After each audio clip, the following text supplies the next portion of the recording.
съграждани, на 22 септември преди 104 години, при изключително тържествена обстановка, в историческата Иван Асенова църква седи 40 мъченици на старопрестолния град е обявена независимостта на България.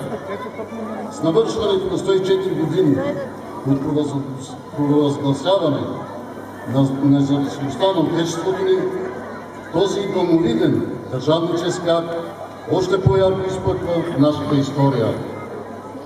Той проправя пътя на страната ни, както в тогавашна, така и в днешна Европа.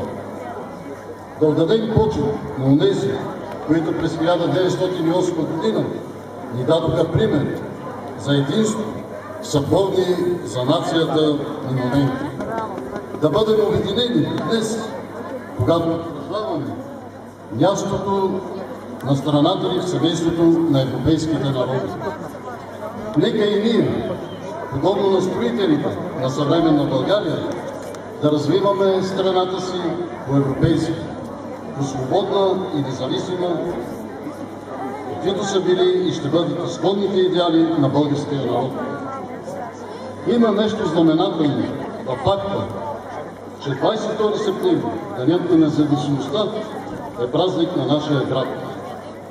Защото хората, родени на тази земя, известни със своя независим дух и чувство за достоинство.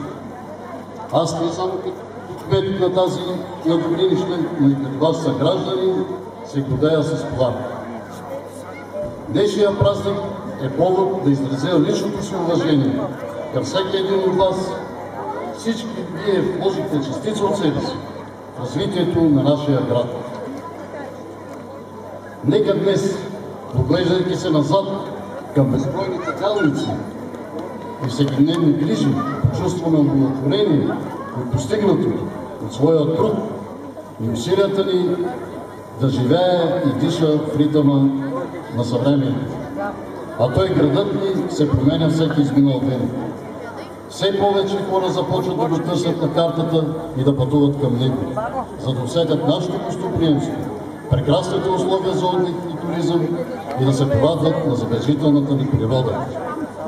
Със сигурната подкрепа на община Банско и лично на кмета господин Тимонов, нашия град ще расте и хубавее. И аз няма да пожаля сили това да се случи. В глобалния свят на 21 век Добринище все повече ще се превръща в привлекателна туристическа дестинация. Не само за нашите сънародници, но и за хората от всички краища на света. Тази прекрасна перспектива не би била възможна без вас, моите съграждани. Без подкрепата на всички наши приятели, не само от Холандия, но и от други европейски държави. Без подкрепата на българското правителство, което въпреки безпрецедентната криза преди България, подкрепа, която ще имаме от него във всички наши действия и ще я имаме и занапред. Така че най-добрите дни за Добринище предстоят. Уважаеми съграждани, празникът е и за това, за да се връщаме назад в историята, към нашите корени и традиции, да се гордеем, че ще ги имаме и да ги почитаме и занапред.